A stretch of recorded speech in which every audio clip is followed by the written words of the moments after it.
Dr. Nicoletta Demetriou completed her PhD in ethnomusicology from University of London. She has held fellowships at Princeton and Oxford universities. Has been a Fulbright scholar, held positions at University of Cyprus, and has written extensively on Cypriot traditional music, its history, and historiography.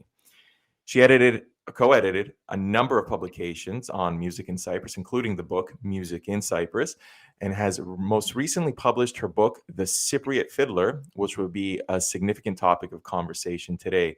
Nicoletta, welcome to the History of Cyprus podcast. Hello, Andrea, and many thanks for the invitation. Oh, you're very welcome. So just generally speaking, I want to start off by asking what defines traditional Cypriot music, and what I mean by that are like what are some of the images that are conjured when we think of Cypriot musicians? So I think that the image that perhaps most people associate with Cypriot music is that of fiddlers. So someone playing the violin and someone playing the lauto.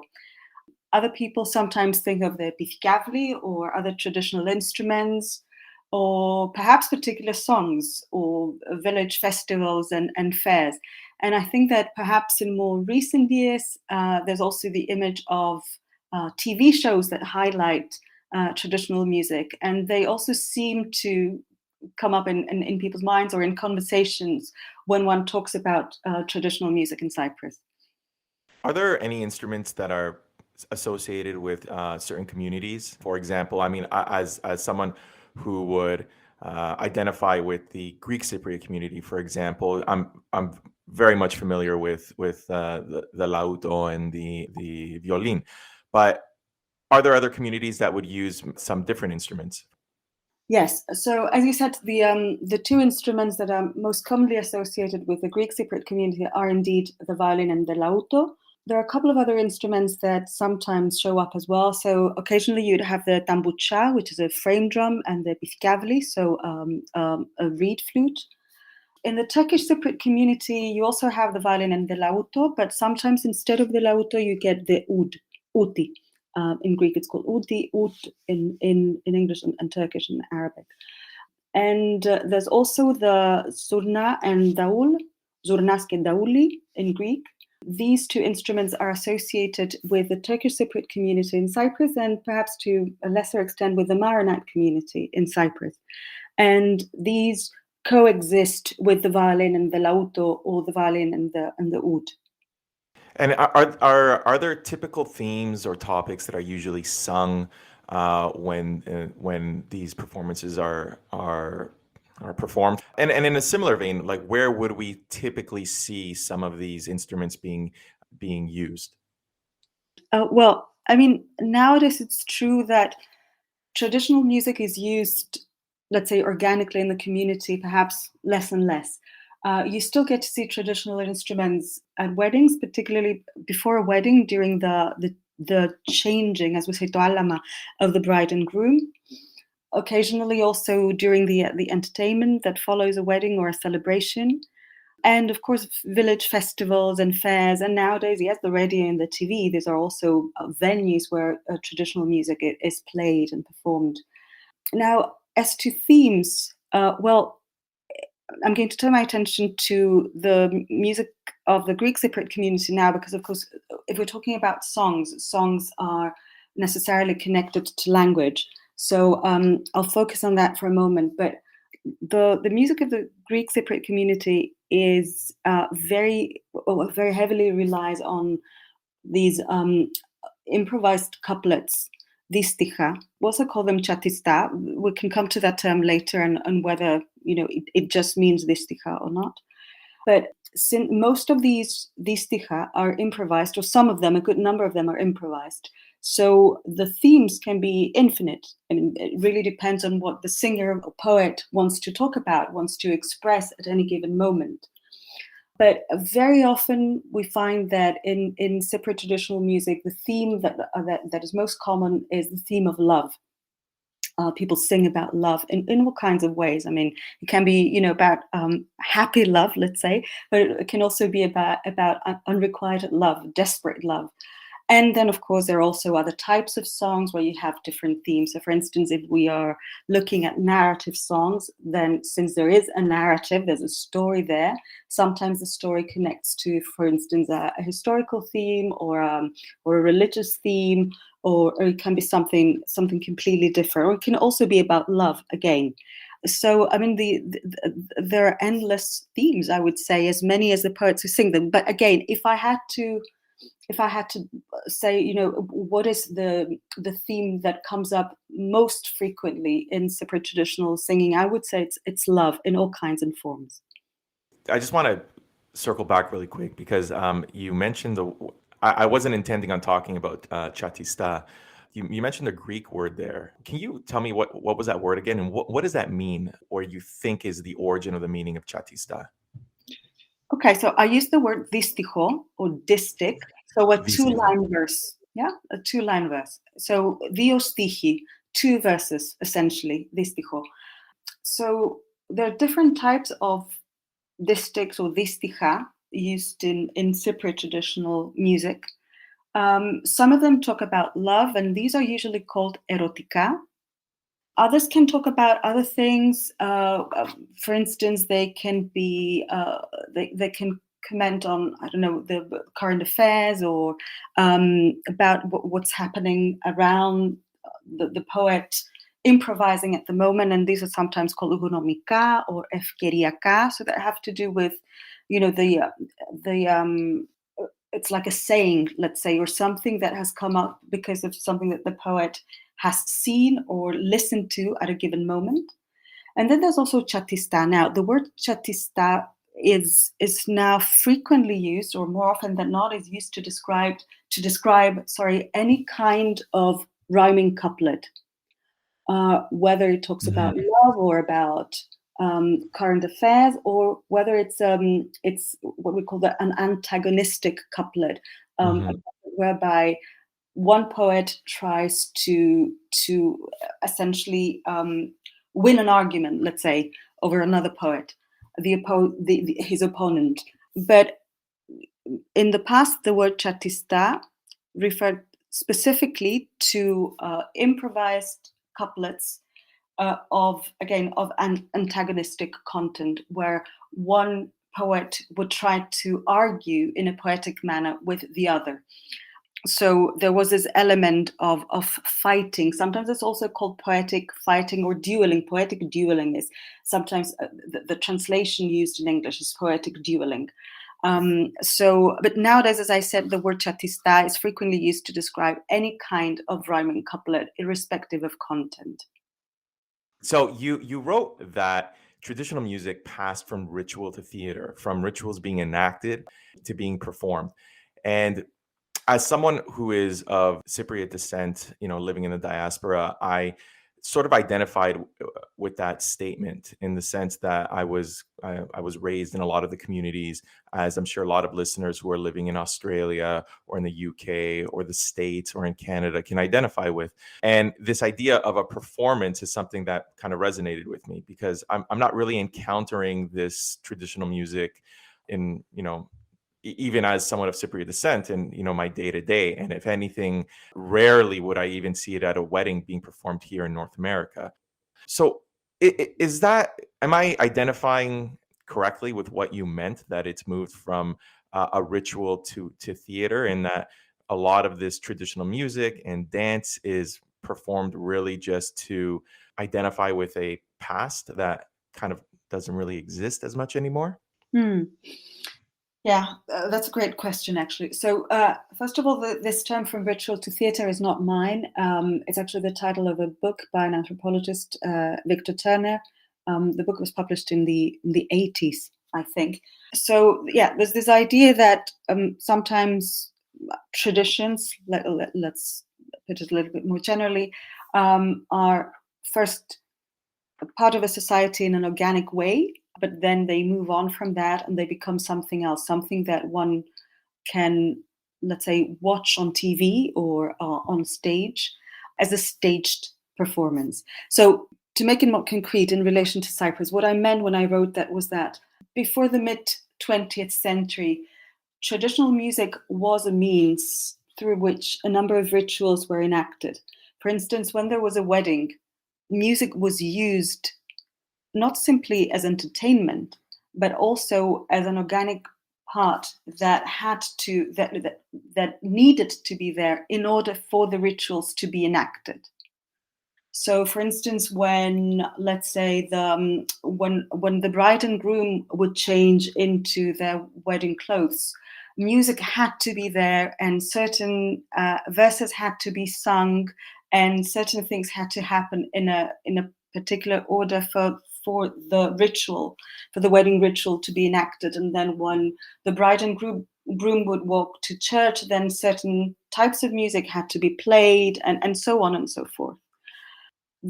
These traditional ways of making music, or if you like, this meaning of music in society, let's put it like this, changed dramatically in Cyprus after independence in 1960, but especially after 1974, because what happened in 1974, I mean, aside from anything else, was that there was a very violent collapse of old village structures, if I can put it like this. So these local societies that had their own codes of conduct,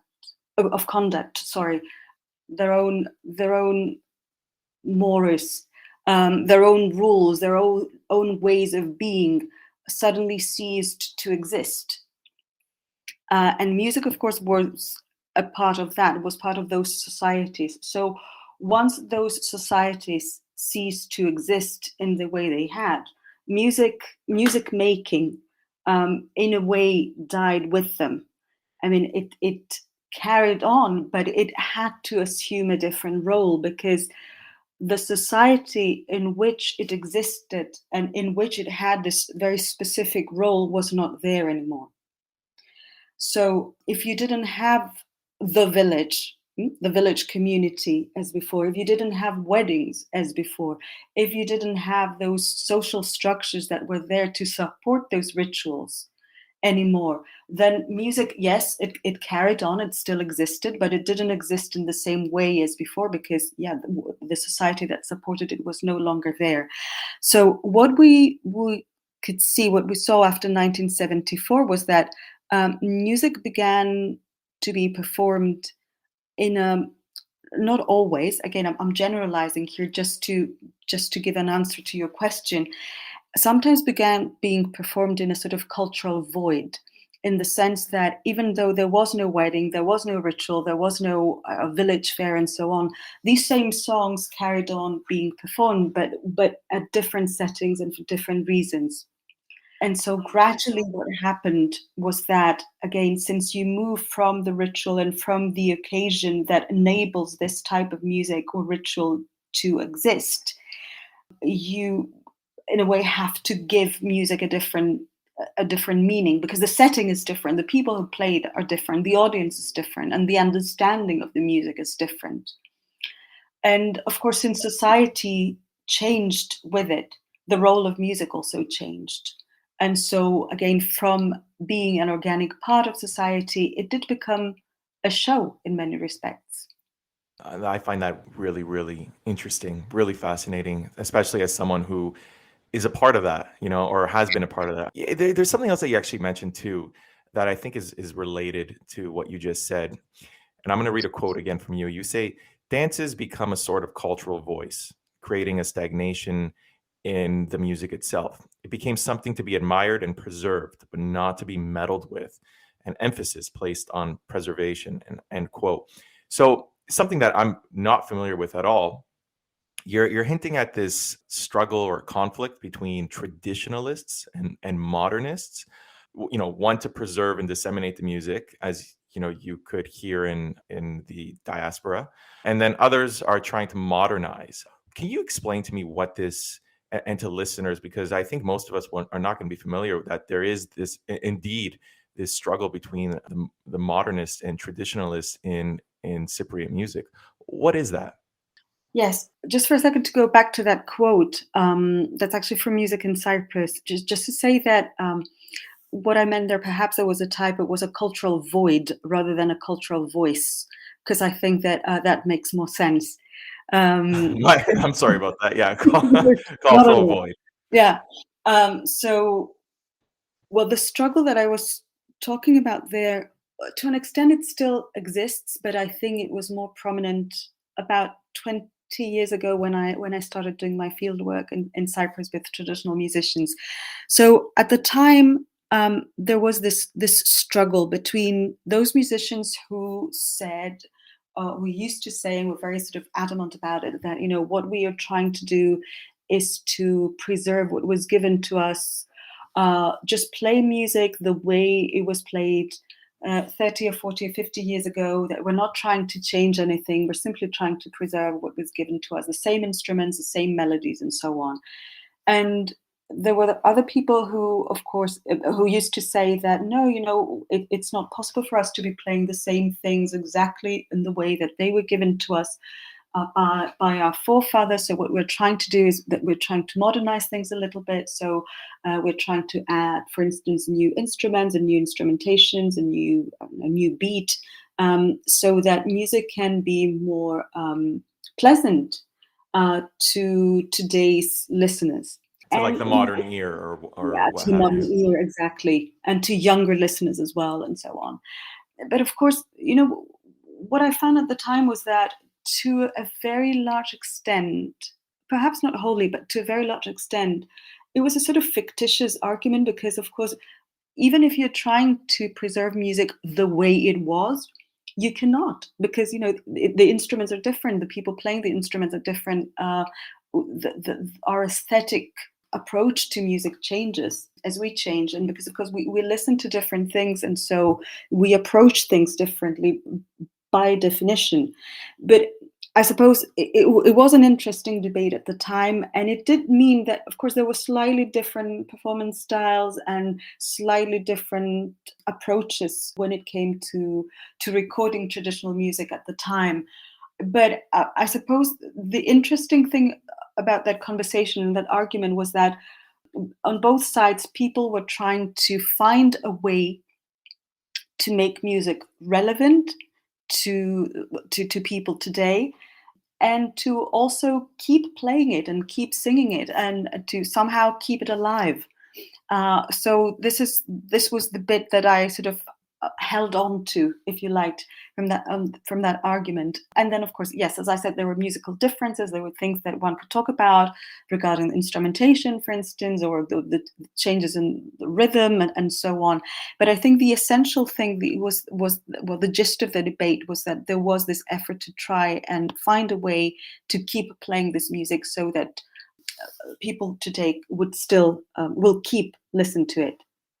So is this the impact of urbanization and modernization on traditional music? I mean, I recall you mentioned something along those lines that there was an impact of modernization on traditional music, and this is what created that kind of struggle, for lack of a better word.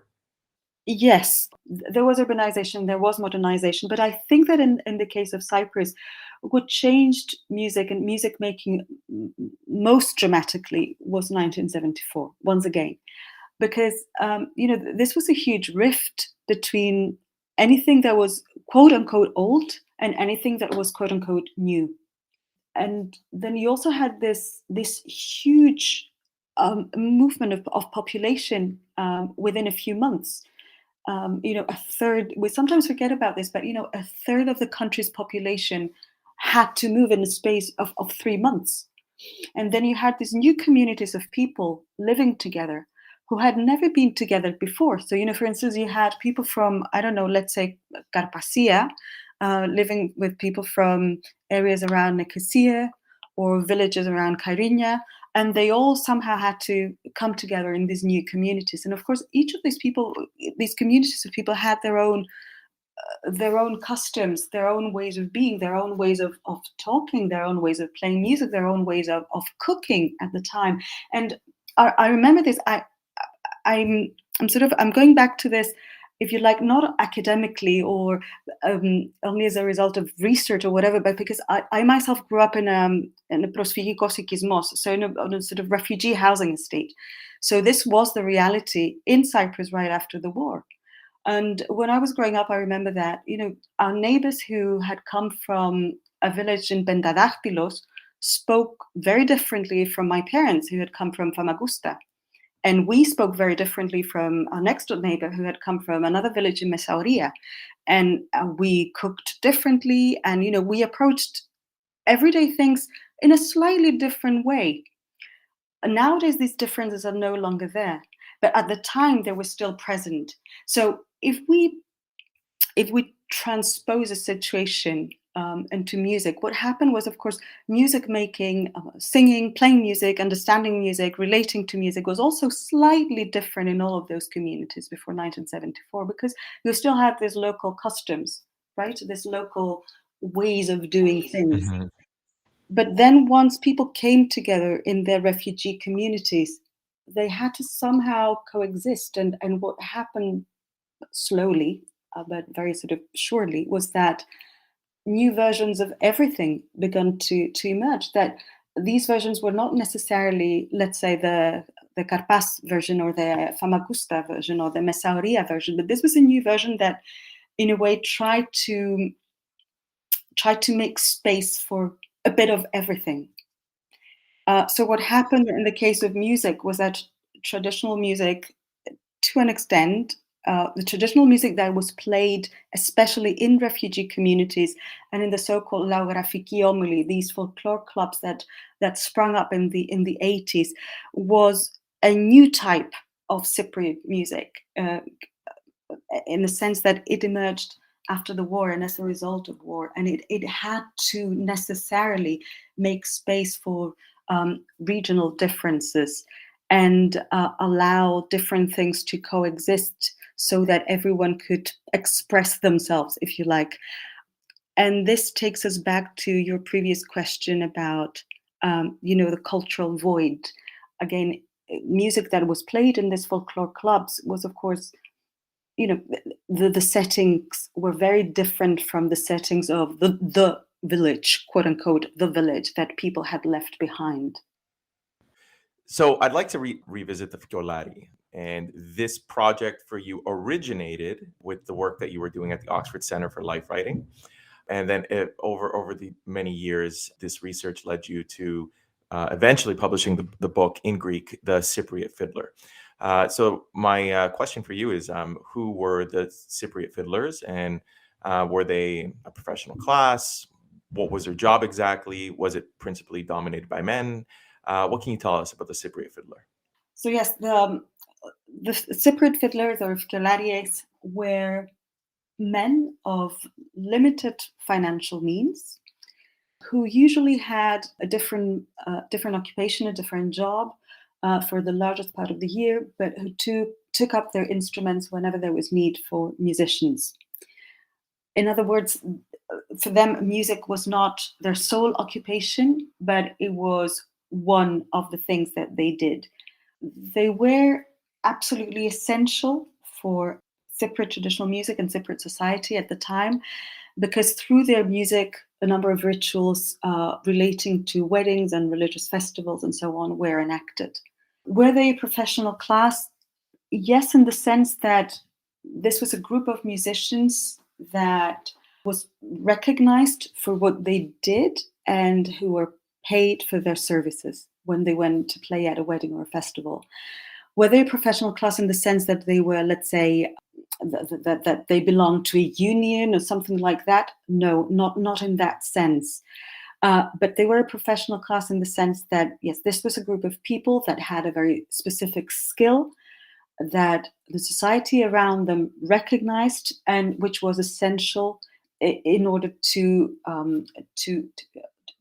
play at a number of occasions and performance settings. Why do I talk about men? I mean, this is a question that often comes up when I talk about the fiddlers, because I say fiddlers were men of limited financial means and so on.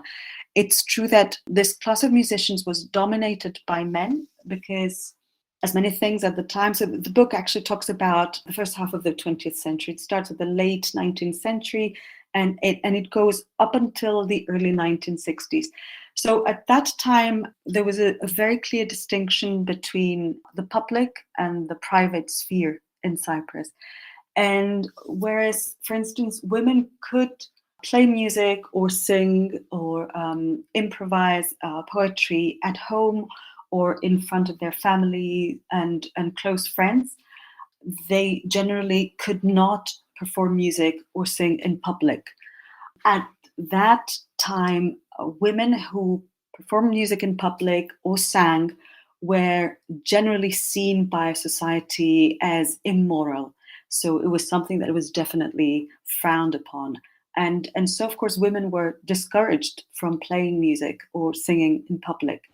If you don't mind me jumping in here, I think I remember you mentioned that they were referred to as androgeneques. Not exactly, no. What happened was that the women who played music were not referred to as androgeneges, but what happened was that there were some exceptions to this rule, and this was Okay. one of the rules. So some women were allowed to play music in public, but they had to somehow, quote unquote, deviate from the perceived female stereotype of the time.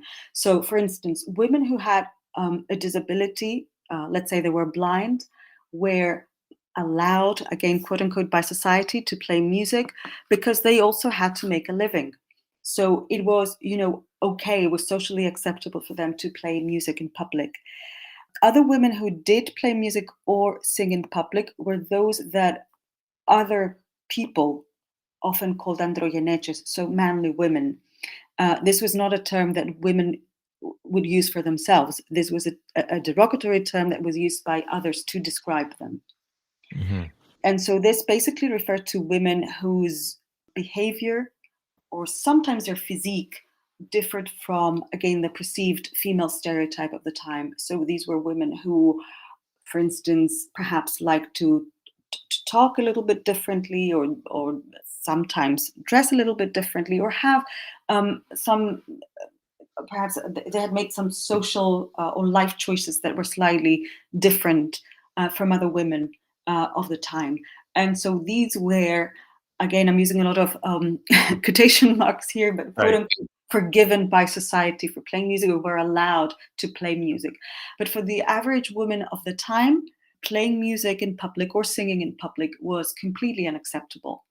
And this is why this professional class was essentially dominated by men, because it was a very public profession. So only a handful of women existed who played music, and these were actually in my own fieldwork. I only ever came across one such woman, a fiddler from Limassol, who was blind, Mhm. and so she had to make a living. So it was considered okay for her to be playing.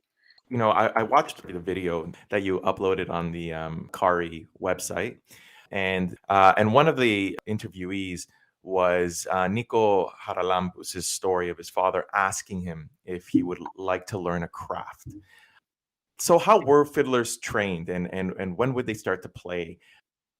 So many children at the time, and again particularly boys, would go to primary school, but then they had to choose to either go to the gymnasio, if of course they also had the financial ability to go to the gymnasio, to secondary school, because at the time they had to pay in order to go to secondary school, or they had to choose a techni, they had to choose a craft.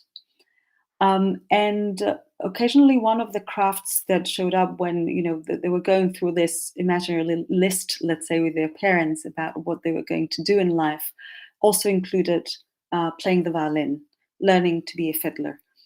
And it's interesting indeed how Nikos Haralambous spoke about this in the video, because he does say that his father asked him, what do you want to be, son? He said, do you want to be a cobbler? Do you want to be a builder? Do you want to be a carpenter? And then he said, do you want to learn to play the violin? So, this was one of the crafts that was in a way suggested to him.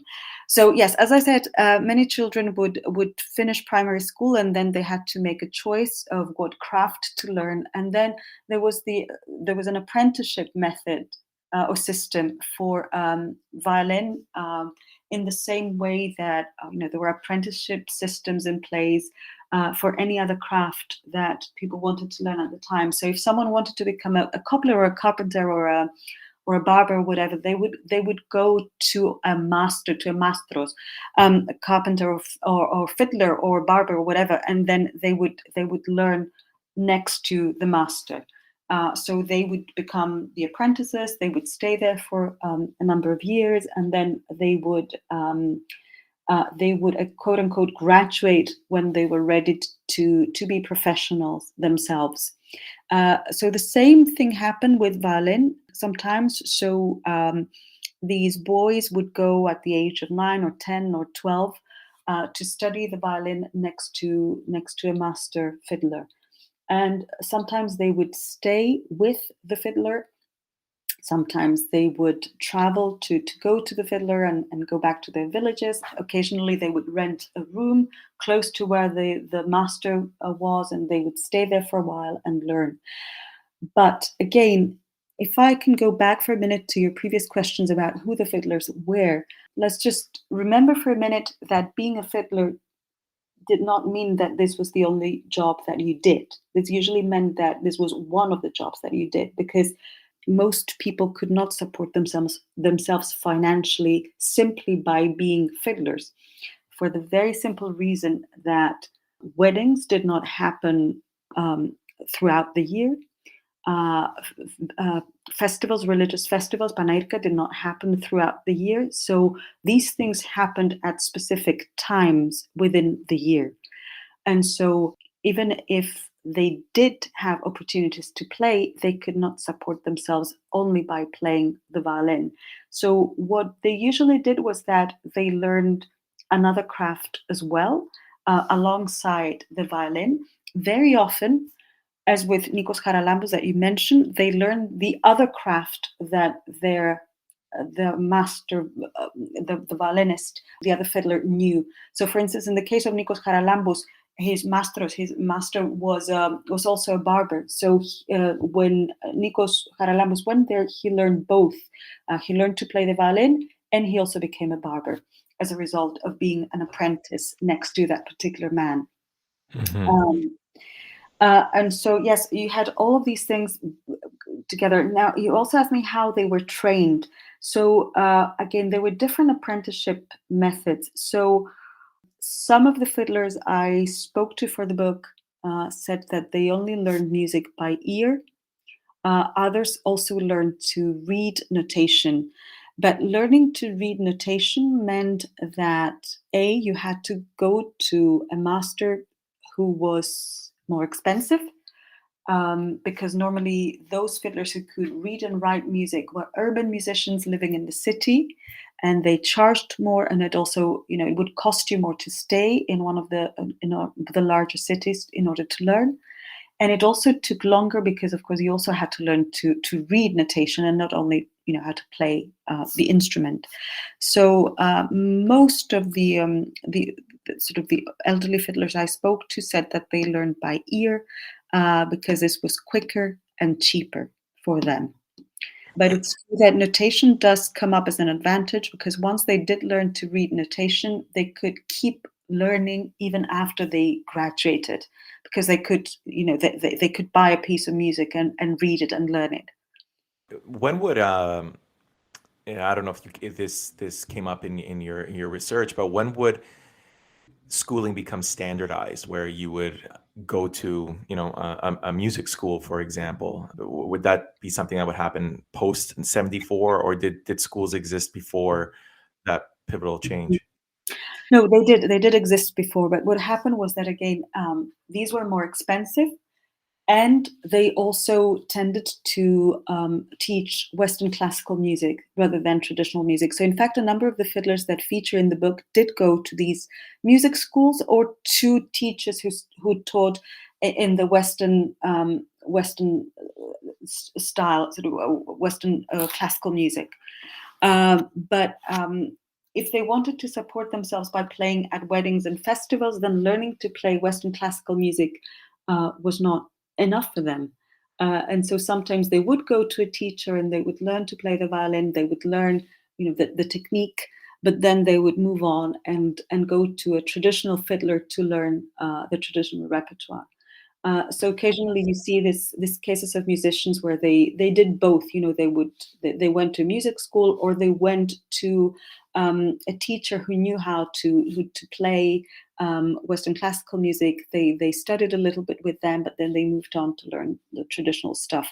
But it's true that going to a music school and learning to play the violin, using notation, either in a music school or at a private, with a private teacher, was an urban phenomenon. So this was not something that existed in villages. And musicians from villages who wanted to learn in this way had to come to Nicosia. Again, there are a couple of cases in the book. I think there are two musicians in the book who had come to Nicosia. They left their villages. They came to Nicosia to learn with Yannudi, which was the most famous teacher at the time, violin teacher at the time. But people would say that it cost a lot of money, and this was, it was an investment on the part of the family. How many apprentices could a master take on at any given point? Again, this had to do with whether we're talking about masters in villages who also had different jobs, or whether we're talking about professional musicians who lived in the city and actually lived on their music. They lived on their teaching and on their performance. So a master in a village who also had a different job normally wouldn't take more than, I would say, 2 or 3 apprentices. But urban musicians such as Yannudi, the teacher I mentioned earlier, or there was also there's an Armenian teacher called Vahan Betelian, who taught at a music school in Nicosia, because they were professional musicians. They could have many students, many different students at the time, because this was their main job. And when you apprenticed with a master, obviously you're learning certain songs, ones that would be performed at weddings and festivals. I vaguely recall that eventually you'd have to learn different types of music. I think in the video, I don't know if it was Nico Haralambous, but he mentioned, Beksegan and a foxtrot or something along those lines. How did that change? Or when did that change? And what basic types of music were you expected to learn, say in, the early 20th century versus the latter half of the 20th century? How did that change over time? The repertoire had 2, let's say, very broad categories. It could be divided into 2 very broad categories. One was the Kypriaka, so the Cypriot repertoire, and the other was the Evropaika, the European repertoire. Now, the Kypriaka referred to any type of instrumental or instrumental piece of music, or any songs and dances that were considered local. So things such as the Sirtos or the Karchilamas or the Zeibekiko were part of the Kypriaka repertoire.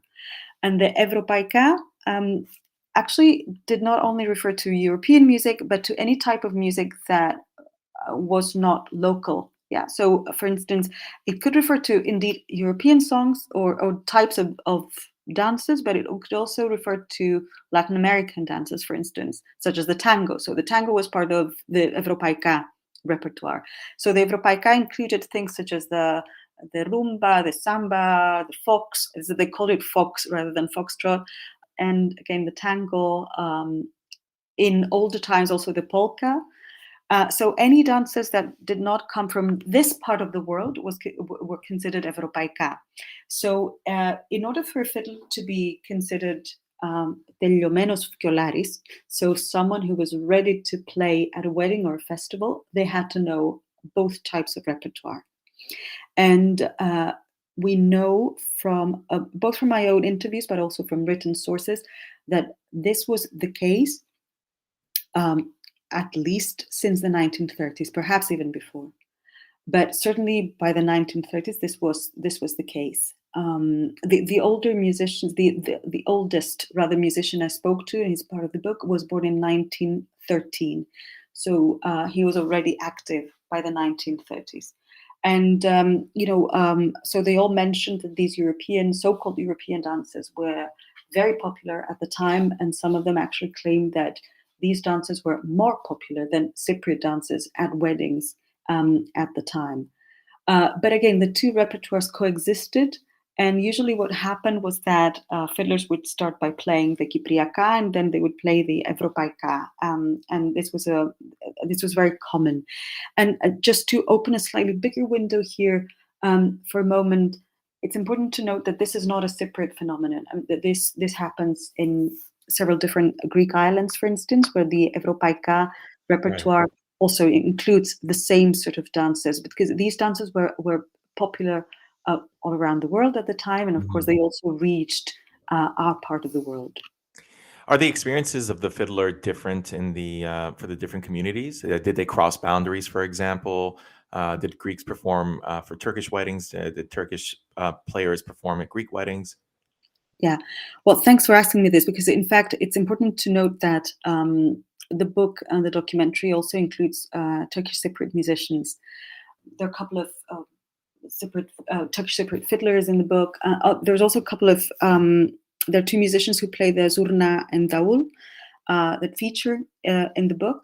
And the reason that they're there, even though the book is called the Cypriot Fiddler, is because at the time, so in the mid-20th century, the Cypriot soundscape included both the violin and the lauto and the zurna and davul in Turkish Cypriot weddings and celebrations. So for me, it was important to, in a way, have a complete picture of, again, the soundscape of the time. So if we could imagine for a moment being back in Cyprus in the 1950s, you were back in the 50s and you wandered in a village in Cyprus, what would you hear at a wedding? And so, of course, these were the instruments that were there at the time. So I wanted this dialogue to also exist in the book and in the documentary as well. Now, did Greek Cypriots play at Turkish Cypriot weddings and vice versa? This really depended on the region of Cyprus one is talking about, because again, music was not cut off from the rest of society, right? So in areas of Cyprus where you had collaboration between the different communities in all areas of life, there was also collaboration and exchanges where music was concerned as well. So, for instance, if people worked together and lived together and celebrated together, then there was no reason for music to be an exception to that rule. And in the same way, in communities where you had, let's say, Greek, just Greek Cypriot villages or Turkish Cypriot villages, perhaps this didn't happen as much. But again, this was simply a reflection of what was happening in those small regional societies in all other areas of life as well, right? So, for instance, in areas of Paphos, let's say, in villages of Paphos where we know that the population was very mixed, it was very common to have a musician from the other community to play, let's say, Greek Cypriot playing at a Turkish Cypriot wedding or vice versa. And there are several references to that in the book. The criterion there was not, ethnic origin or religion or anything like that. It was, who was the best? So there was a fiddler in the book that says, a Greek Cypriot man told me this, and it's in the book. He said, if you had the money to pay, then you would invite Arif. So he mentioned a Turkish Cypriot man. And I said, if you didn't have the money to pay Arif, then you would invite, I'm sorry, I'm forgetting the name, but let's say Vasili. So he mentioned a Greek Cypriot name. So for him, it was a matter, of quality and having the money to pay the best musician. And that was it. I mean, the question of, he's a Turkish Cypriot or, he's a Greek Cypriot, it didn't even come into the discussion. It was simply, who can you pay? Can you pay to have the best? Then have the best. If you cannot, then go for number two. That was it. The experiences of the Turkish Cypriot players, whether they were playing the zurna or any other instruments, it pretty much parallels the experiences of Greek Cypriot learning to play the laúd or the fiolin as well, right? This would be the similar type of apprenticeship that would happen. They would still have to learn another craft, pretty much the same between the two communities. Yes, the experience was more or less the same. Things began to change after the early 1960s and the first intercommunal clashes, because then you have again, necessarily the first, if you like, divisions between society, the first very serious divisions between Cypriot society, and then all types of experiences change. Therefore, music and music making also changes. I really found it interesting that a lot of the people that you've interviewed, they don't say, as I would expect to hear them say, "ebexadogamo," like I played at the wedding. They say things like "ekamatogamo," right? Like I Yes. made it. Like I made the wedding. Like it was because of me that it was possible. I think that's very revealing to their significance. But I mean, as you just sort of alluded to right now, there was a decline in the 60s and 70s for a variety of reasons, including intercommunal strife, 1974, modernization, radio, what have you. What would you say were the contributing sort of factors that would lead to this decline in their role in Cypriot society? Mm. Of course, the fact that society changed meant that music also changed. Because again, we always need to remember that music is not cut off from the rest of society. It's not cut off from, obviously, from the people who make it. So if society changes, if people change, if there are very significant social or historical or political changes, then necessarily music changes with them. So of course, once there were the intercommunal clashes, and then there was the war, and then people had to move. Became refugees that were displaced from their communities, and so on. Music changed because again, everything changed. So music, it was only natural for music to change as well. Now, the other contributing factors were. So once weddings stopped being the huge events that they were at villages, where they involved a whole village community over a number of days, once they became something small that lasted a few hours and only involved, let's say, two families and their friends, then the role of the fiddlers also changed. There was also perhaps this hunger for something new, something different, something less traditional, something less quote unquote folklore at the time. These were some of the terms used. There were new types of music around. And so there were the orchestras that were playing laika using a bouzouki in the Greek Cypriot community. And very often these were preferred because these were this was a fashionable type of music at the time. And later, of course, even these orchestras were abandoned in favor of DJs and again, different types of music. So once their role as enablers of rituals was diminished,